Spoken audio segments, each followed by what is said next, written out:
Babylonian perspective. Seem to have abandoned the war with Egypt, or at least abandoned the front, and you're now trying to defend this northern area. That makes sense. It's a good idea. Macedon. They are in the ascendancy in Sicily. Though at the same time, there's enough troops here that if they attack one side, they could probably beat that one side. Yeah, undocking the ships. I mean, it's a smart move, but I mean, where are they going to go? They just go here. Okay. And now they move away, they capture it again, they dock again. Or if they're smart, they don't capture it at all, so that they can capture with troops and take slaves. See, Iberia should have helped me, then you'd never attack Thrace. That would have made things pretty spicy. Yeah, actually, now, because you're in chat, I'm going to ask a question. Why was this alliance broken? And then the alliance was made again, if I remember rightly, and you gave access through for Pisuria? Oh, man, look at these. Are these all client states? You're not a client state. You're not. Syndica is not. It's just Hermanissa. I thought this was like a buffer that you'd both agreed on. I was like, oh, that's really cool. But that wasn't actually the case. It wasn't even remotely the case. Alright, battle. Where was that? Over here, who was defeated there? That was the Macedonians defeated. I assume they retreated onto the ships. But they won the second battle. Like I said, they've got enough troops that picking one battle, they would be able to win. If they pick both battles, though, they won't be. One thing I do want to point out as well, though, is if this fort is created, it will capture Messana. This will also capture it, but it's going to flip back and forth. So are you... you're going this way. Honestly, mate, I would make sure... I would go and capture Regium, something like that. If you capture that, that prevents the fort from being built. Oh, then again, then this fort captures it. It's a pretty shitty situation. You might just need to leave a couple of troops there. Harniage to kill them. Pisuria ruined everything. Pisuria came to me between sessions and said, this guy thinks I'm on his side, but actually I'm on this side. And I can't remember which one was which. Sorry, looking at Maria. How are you doing, buddy? Looking at Maria. Looking at Maria. We've got Europhilon lagging behind. Come on, Europhilon, that's Cyrenaica. Come on, buddy. Also one good reason, attempting to get in and probably failing, I assume. Come on, buddy. I would like to see him in the game. I would like to see the game just progress. That would be nice. God damn. Whatever. Oh, it's smart play to use the migrant troops to bypass the Milax. Ah, that's what that was. Actually, yeah, that's really smart. Legit, really good play. Europhilon, Cyrenaica, I assume you have crashed. Yeah, I crashed. Okay. Could you like Alt F4 the game or use Task Manager, because we're still waiting on you to leave. Oh, sorry. Lambert, just so you know, I'm mastermind behind the invasion of Sicily, okay? Well, without your heavy ships, that wouldn't have been possible, so I'm gonna believe you. Yes, this was my master plan. Thank you very much. I should get all the points, and probably... For the people on stream and on YouTube, this is Athens speaking. Oh, we're on stream. Okay, my apologies. Yes, and if you want, you can. What are you apologizing for? Because like we're famous now, dude. Wouldn't go that far. Okay. But if you want to give me your channel now, it's okay. I'll take over things now. I'll pass on that one. Thank you. Okay, see ya. Yeah, Cyrenaica, you're still in. You're still not in. Sorry. Or you're still in the game, is what I'm trying to say. Yeah, but I'm not able to do anything about it. Have you got Task Manager? use Task Manager to force it to close. Because the game's paused for everyone while we wait.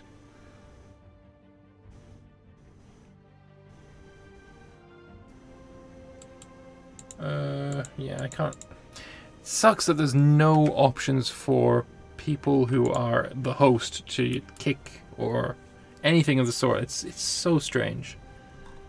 I don't get it. Oh, Egypt and Babylon have peaced, and Egypt has taken a fair chunk of territory. Now that I was not expecting. It looks like Babylon are... I guess they're trying to abandon one front so that they can focus on another. That does make sense, but at the same time, solid oof on that. It's still saying I'm. Yeah, it just says you're lagging behind.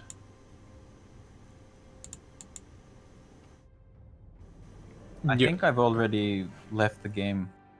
It's just not registering or something. Is your game open? No, it's. I don't have anything open. That's so strange.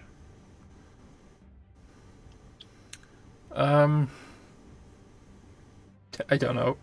I wish I could kick you out. That's not fun. Should I try starting over again? Sure. It's 10 to midnight, but yeah, there's no point in trying to hot join. oh, okay. I assume I'm gonna get some people coming in to ask me what the fuck's going on.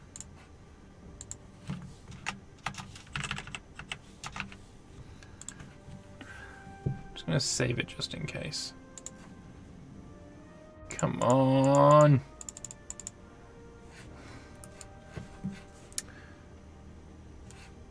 Yay! Honestly, it's probably going to be the end of the game then. Hey, Lemmet, what's going on with the game? We've got someone crashed, and the game still thinks he's just lagging behind. Oh, okay. Are we just going to end the session now then? Honestly, I'm thinking probably, yeah. I mean, it's 8 minutes, right? So. Yeah. Okay. Alright, saved. Saved. We're just going to end the session. That's it. Okay. Alright. Well, this was fun. Much, much better than last week. Much better. Yeah. And fuck everyone, I was the first to leave this time. Fuck you all. Technically, I think I was the first. That doesn't count, you crashed. It wasn't intentional. Okay. You don't get to make that claim. It. Straight up, don't get to make that claim. Hello and welcome to the end of the session breakdown and the points and all that good stuff. So, I think a couple of things we really need to talk about, major things. Media versus Babylon, Parthia, and Pisuria. Also had Persis on his side. Before the session started, he told me that he had organized a 10-player gank against Babylon. After the session, he made sure that I was to tell you that he was ganked. So I assume he's trying to search for some sympathy or something, but I have none. Yeah, his Diplo game, he talks a good Diplo game, but he doesn't execute it very well at all. So what happened to Media is he got utterly obliterated. At the start of the war, his generals were god-awful. His economy wasn't anywhere close to where it needed to be to get the mercenaries to, you know, successfully defend himself. And the thing is, he had the opportunity to defend himself because he had a mountain fort that he had to defend. If he'd have focused all of his troops, like, ignore Babylon. You're not going to stop this incursion. You focus all your efforts on Parthia, you probably could have won. Persis come up to Parthia as well. Everyone go to Parthia and defend the war goal, and then you just peace out. White peace. And try again. Iberia abandoning him surprised me. And apparently one of the people that he got to join in on his gank of Babylon ended up joining the war against him. I believe that was Pisuria, but I can't be certain. So, yeah, Media dead, and he's been looking for a new nation. I'm thinking of giving him Lehian. He wants Sang, but Mauria, who borders him, says no, and he also wants to kill Madra. So... this I'm not going to allow that. I'm afraid that's a no. So that's what happened in Persia. Madra also attacked Persis and had no success whatsoever. Persis completely dominating this war. Apparently he's won more battles, Madra has, but clearly it wasn't enough because he's going to lose this war fairly convincingly. So while that was going on, Maurya then attacked him on the other flank. So expect to see Madra really suffering in the next session. Other than that, consolidation. Not too much else to talk about in India. Moving further west, once this gank of Media was over, Iberia decided to turn around and attack Pontus. Pontus being a tribal vassal of Macedon, obviously called in Macedon, while Macedon was busy over here, which we'll get to in a moment. Very shortly into the war, Iberia crashed and was unable to get in. I personally believe that Macedon was going to white peace him immediately because, honestly, I didn't see these guys having the strength to push back. However, they kept it going. Perseverance seems to be something that Macedon is quite accustomed to. Same with Thrace. So they've managed to take a fair chunk of land from Iberia. However, the player is going to be back next session. So hopefully Iberia is going to be able to push back. He's no longer going to accept whatever peace deal Macedon demands of him. So we'll have to wait and see what happens there. Babylon, meanwhile, was attacked by Egypt, and there's a bit of skirmishing on the border, some really big battles as well on the border, but really nothing came of it for a long time, and then Babylon decided to go north to fight the Antigonids, who were coming over the border, and peaced out with Egypt, which was, I mean, it surprised me. I didn't expect to see Egypt taking any land in this war.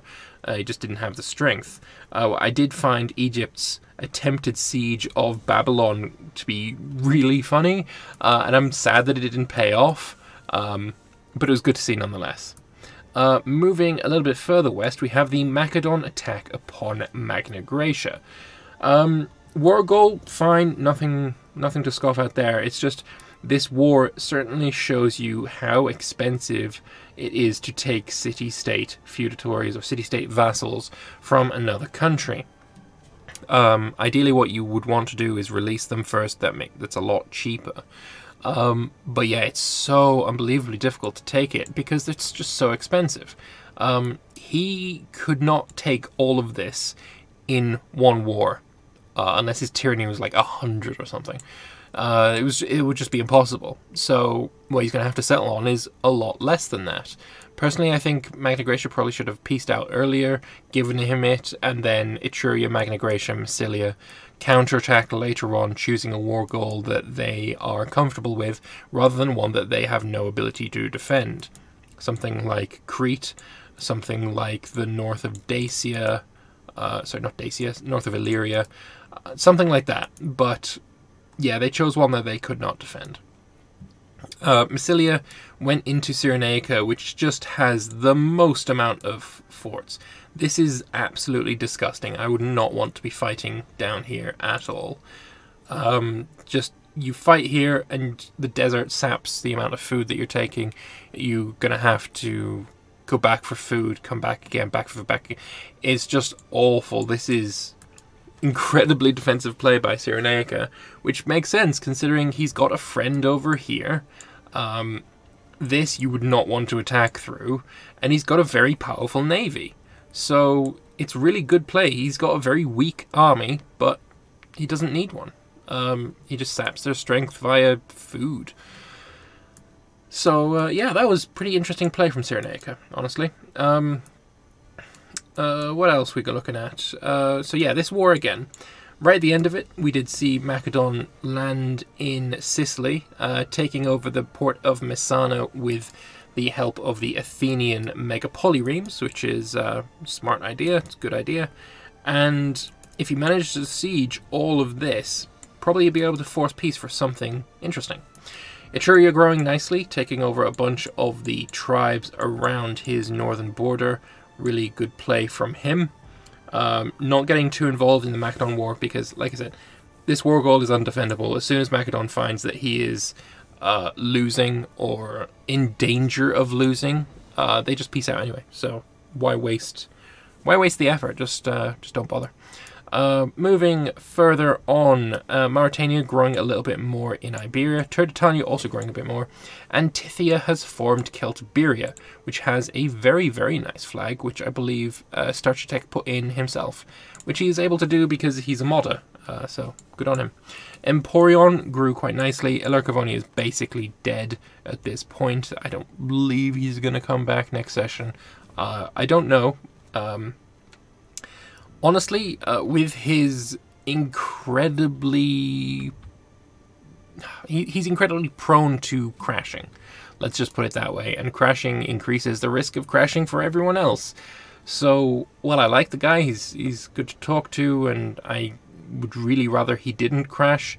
At this point, it's probably best if he doesn't come back, and you try again next time with a better computer. Arvernia growing quite nicely until he crashed as well. It seems he and Pictonia have pretty much evenly divided Gaul, though the border here is something out of a horror movie. It's nasty. Menapia also growing. It seems Pictonia managed to beat them to the Seine. They now own it. I thought Menapia would have been able to use this as their border, but apparently not. We'll see what happens in the rest of this region. At the moment, Menapia is occupying the provinces that border Pictonia, so it might be a case of both of them trying to outflank the other. A war against Lingonia would probably be in the best interests of everyone, really. New player in Dubunia, really just consolidating. It wasn't a difficult one. Originally I wanted 2, possibly 3 Britain players, Causia, Texella and Icenia, but when only one of them turned up, or rather Emporion was supposed to be Causia, he moved there instead. I decided, you know what, you can just have the strongest one, I don't care, it's fine. We also have Lugia, who did a nice job of unifying Germany, so yeah, pretty good there.